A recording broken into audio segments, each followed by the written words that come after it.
PM Modi ने पश्चिम बंगाल को दी 830 करोड़ की सौगात। टीएमसी पर जमकर साधा निशाना, कहा 15 साल के महाजंगल राज को बदलने का मन बना चुकी है जनता।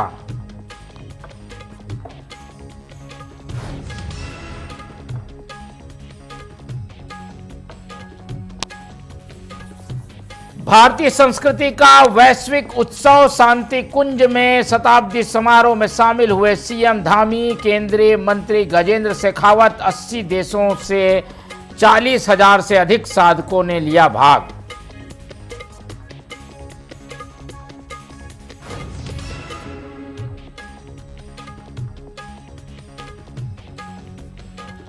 काशी के सुखवंत गोलीकांड की जांच तेज, हरद्वानी पहुंची एसआईटी की पूछताछ। एसएसपी उधम सिंह नगर समेत कई पुलिसकर्मी रडार पर।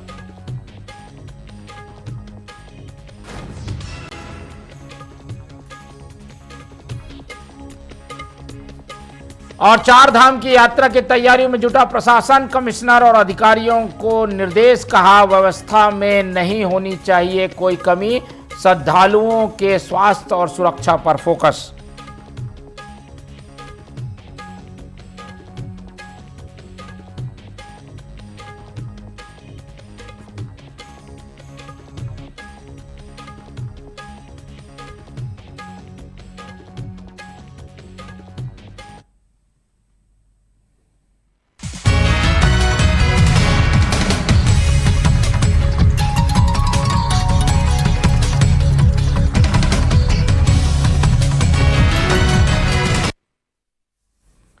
और अब खबर विस्तार से। मैं हूं मोहन तिवारी, देख रहे हैं आप न्यूज अपडेट।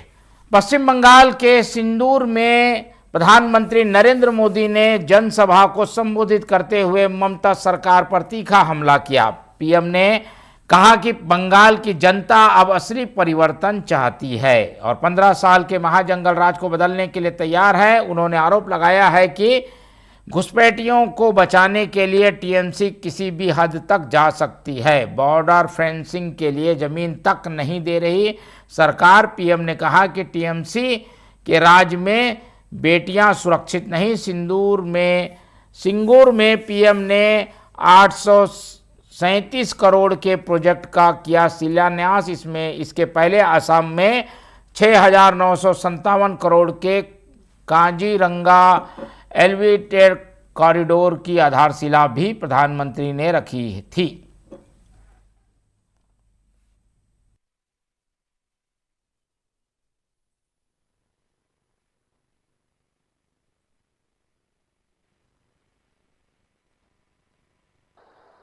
और मैं देख रहा हूं बहुत बड़ी संख्या में माताएं बहनें आशीर्वाद देने आई है, किसान आए हैं, श्रमिक आए हैं और नौजवानों का जोश तो हम सब देख रहे हैं।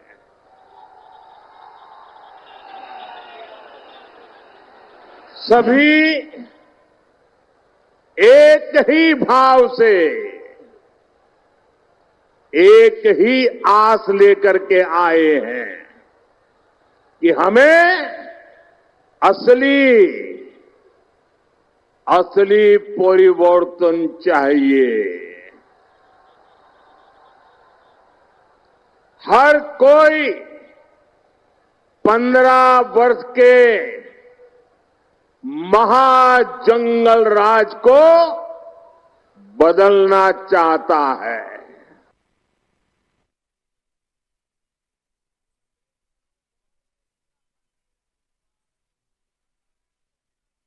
में मुख्यमंत्री आज शामिल हुए। शांति कुंज के इस कार्यक्रम में शामिल होते हुए मुख्यमंत्री ने क्या कुछ कहा वो हम आपको बताते हैं। तो हरिद्वार के शांति कुंज शताब्दी समारोह में मुख्यमंत्री पुष्कर सिंह धामी और केंद्रीय मंत्री गजेंद्र सिंह शेखावत शामिल हुए। सीएम धामी ने इसे सनातन चेतना का वैश्विक महोत्सव बताया। वहीं शेखावत ने आयोजन को सांस्कृतिक पुनर्जागरण का प्रतीक कहा। कार्यक्रम में देश विदेश से हजारों साधक शामिल हुए।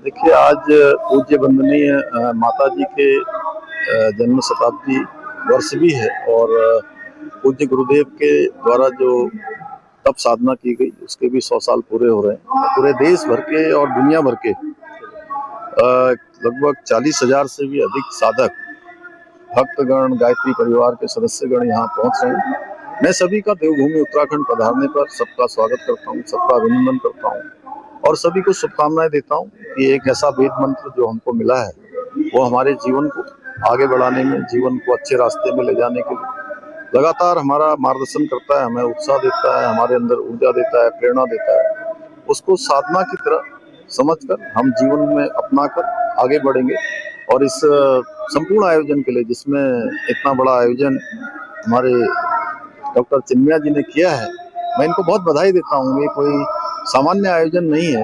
इस प्रकार से यहाँ पर 80 से भी अधिक देशों के लोगों को बुलाया गया है और पूरा एक एक सत्र में जो है अलग अलग विषयों के विशेषज्ञ होंगे।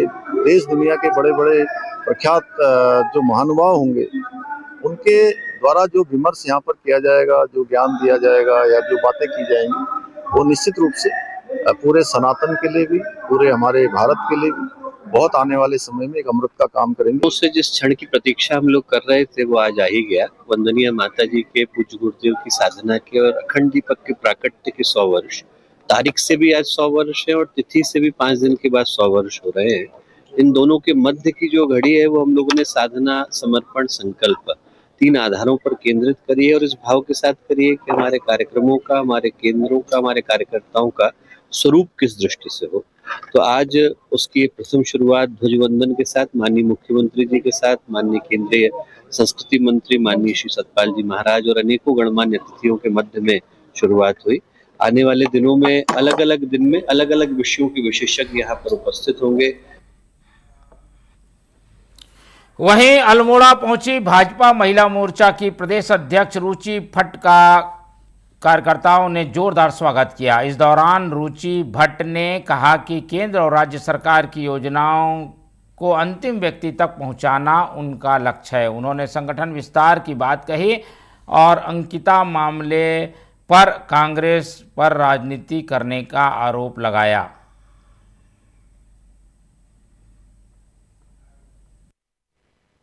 मोर्चा उत्तराखंड ने विशेष प्लानिंग के तहत ही मैं सारे कुमाऊं में इस समय प्रवास कर रही हूँ और इसमें हम अपनी बहनों के लिए जो योजनाएं हमारे प्रदेश सरकार द्वारा चलाई जा रही हैं, स्वयं सहायता समूह के लिए हो या हमारी स्टार्टअप बहनें जो कर रही हैं काम, या हम कहते हैं जो हाथों से अपने बनाए उत्पाद बेच रही हैं, उन लोगों के विशेष तौर पे हमारी प्लानिंग है उन लोगों के बीच में जाएं हम लोग और उन लोगों को ये सब योजनाएं उन तक पहुँच जाएँ जिससे वो लाभ ले सके। फिलहाल ये आज की बैठक हमारे पदाधिकारी जो महिला मोर्चा की बहनें हैं उनके साथ कर रहे हैं, जिससे उनके साथ हम ये रोड मैप डिस्कस कर सकें और हमारा नया संगठन क्योंकि बनने वाला है उसकी भी थोड़ी सी प्लानिंग है जो जिले और मंडल स्तर तक जाना है, तो विशेष इसमें अभी यही है। वहीं काशीपुर के खुशवंत गोलीकांड मामले की जांच के लिए गठित एसआईटी की टीम हल्द्वानी पहुंची।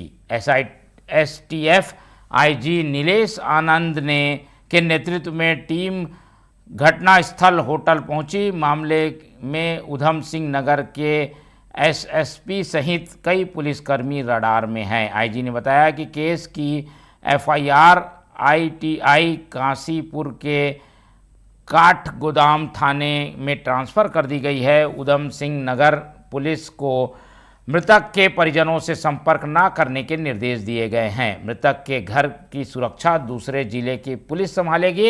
एसआईटी निष्पक्ष जांच का दावा कर रही है।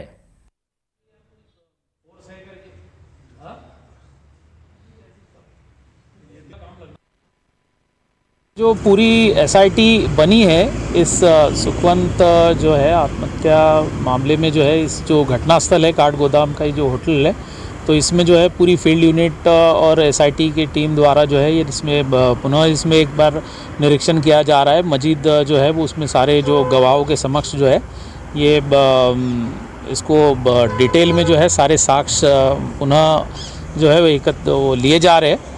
इसके साथ ही जो अब तक के जो कार्रवाई हो चुकी है उसको भी जो है अभी धीरे धीरे हम लोग सारे जितने भी जो भी SIT बनी थी या जो जांच हुई थी उसको भी जो है वो पेपर्स का जो है अवलोकन उसमें किया जाएगा और जो भी जो थाने जो ITI में जो मुकदमा दर्ज है उसको तत्काल ही जो है यहाँ ट्रांसफ़र करने के निर्देश दे दे काठगोदाम थाने में, क्योंकि काठगोदाम थाना यहाँ का घटनास्थल है तो यहीं पे जो है वो विवेचना यहीं पे जो है वो होगी। खबर देहरादून से, जहां उत्तराखंड वक्फ बोर्ड ने वेब पोर्टल उम्मीद पर संपत्तियों के रजिस्ट्रेशन की अंतिम तारीख 6 फरवरी तक बढ़ा दी है। बोर्ड के अध्यक्ष सवाद शम्स ने बताया कि अब तक केवल 20% संपत्तियों का रजिस्ट्रेशन हो पाया था, इसलिए सर्वोच्च न्यायालय से समय बढ़ाने की मांग की गई थी। रजिस्ट्रेशन बढ़ाने से संख्या में इजाफा हो रहा है। शम्स ने कहा कि अवैध कब्जाधारियों के खिलाफ प्रशासन और मुख्यमंत्री धामी द्वारा जल्द कार्रवाई की जाएगी।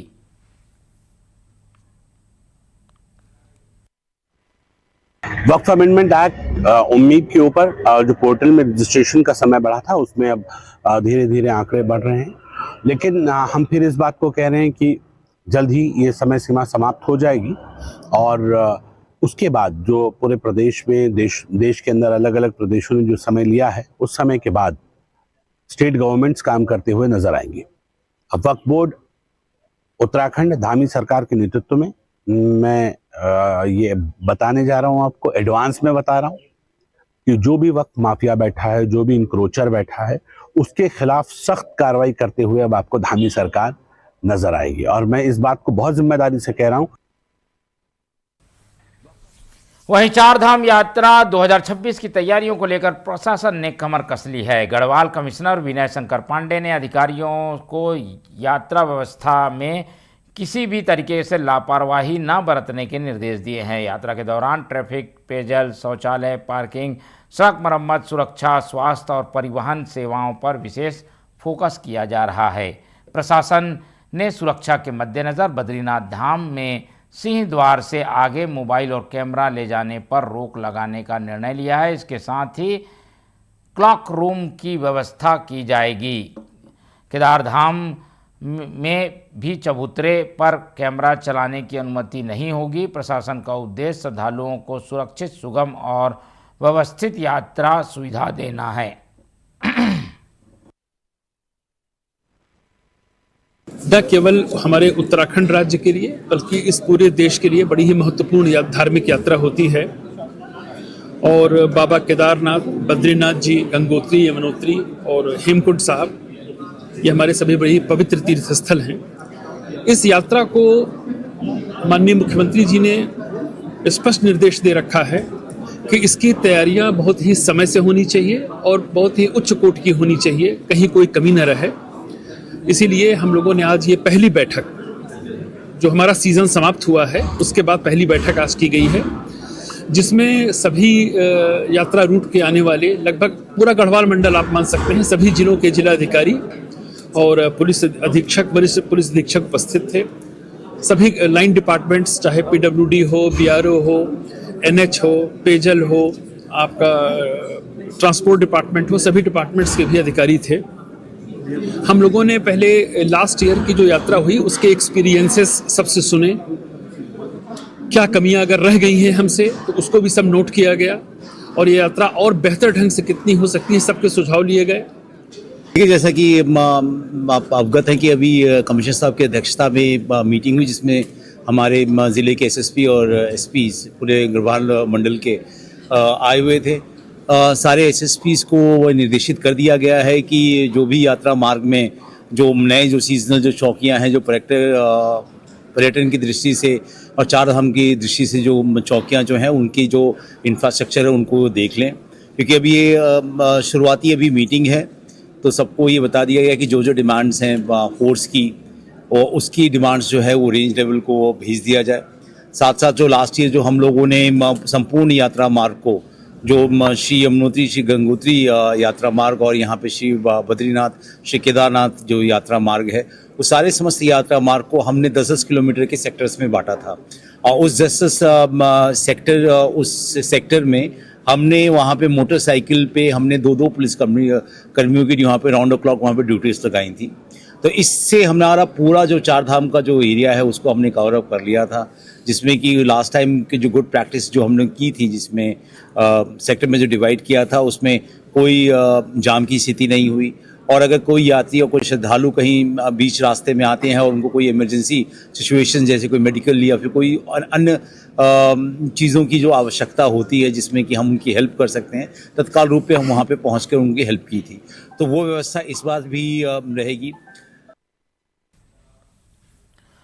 वहीं कैबिनेट मंत्री सौरभ बहुगुणा ने शक्ति फार्म वासियों को एक बड़ी सौगात दी है। जनता के लंबे समय से चली आ रही मांग पर शक्ति फार्म के निर्मल नगर क्षेत्र की सूखी नदी पर स्पान आरसीसी पुल के निर्माण की घोषणा की गई है। ये पुल 11 करोड़ 40 लाख रुपए की लागत से बनाया जाएगा। पुल के निर्माण से क्षेत्र के लोगों को आवागमन में बड़ी सुविधा मिलेगी और विकास को नई गति मिलेगी, ऐसी उम्मीद है। वर्षों से पुल के निर्माण की मांग की जा रही थी। स्थानीय लोगों ने इस घोषणा के बाद खुशी का माहौल है। लोगों का कहना है कि पुल बनने से बच्चों, बुजुर्गों और मरीजों को राहत मिलेगी। आरसीसी पुल यातायात की समस्या दूर करने के साथ क्षेत्रीय विकास और आर्थिक गतिविधियों को मजबूती देगा।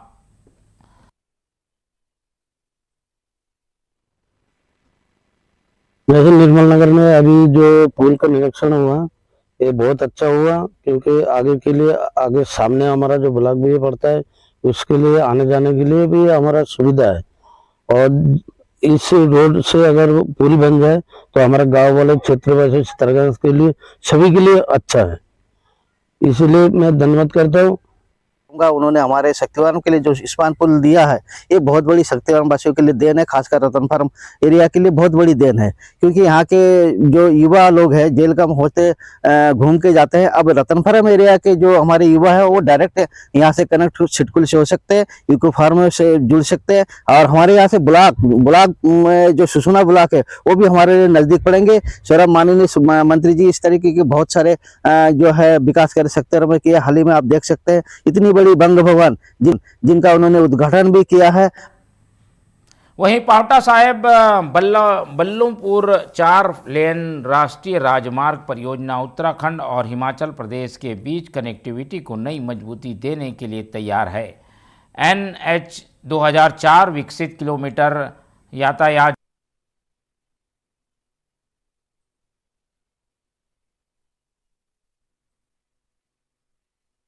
सड़क बनने के बाद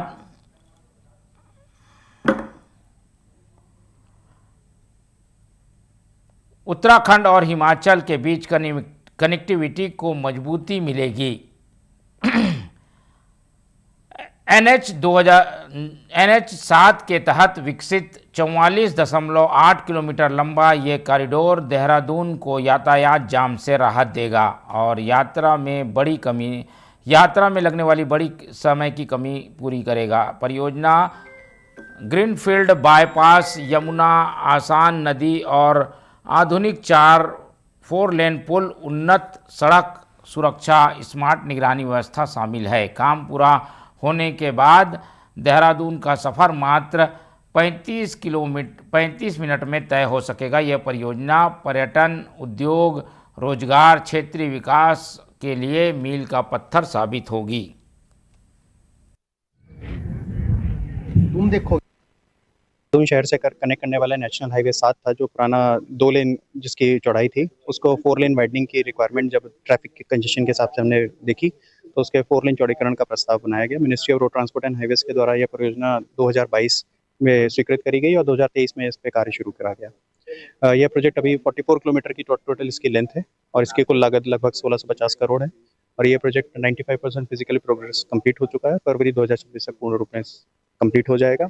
कुल्हाल से लेके झाझरा चौक तक का पूरा सेक्शन ओपन है, ट्रैफिक के लिए खोल दिया गया है। शहर से कनेक्ट करने वाला नेशनल हाईवे। वहीं उत्तराखंड में लोक संस्कृति और ऐतिहासिक धरोहर को संरक्षित करने की दिशा में एक बड़ा कदम उठाया गया है।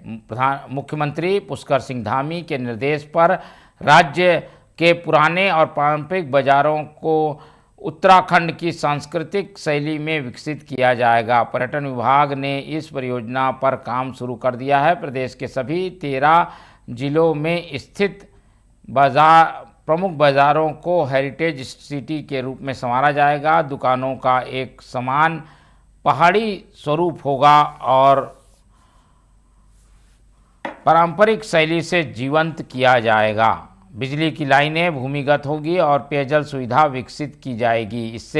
इससे पर्यटन को बढ़ावा मिलेगा और राज्य सरकार की आय के साथ स्थानीय रोजगार के अवसर बढ़ेंगे।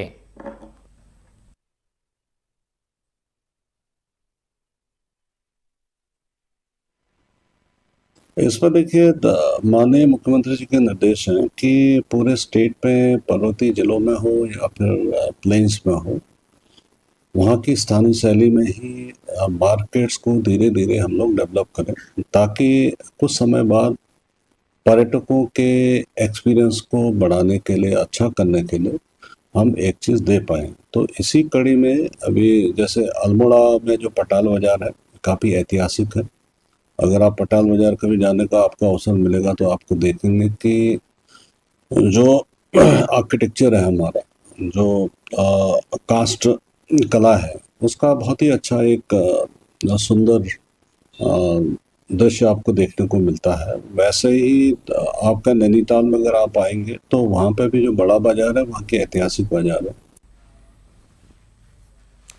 फिलहाल न्यूज़ अपडेट में इतना ही। खबरों के लिए बने रहिए टीवी 24 के साथ। मुझे दीजिए इजाज़त। नमस्कार।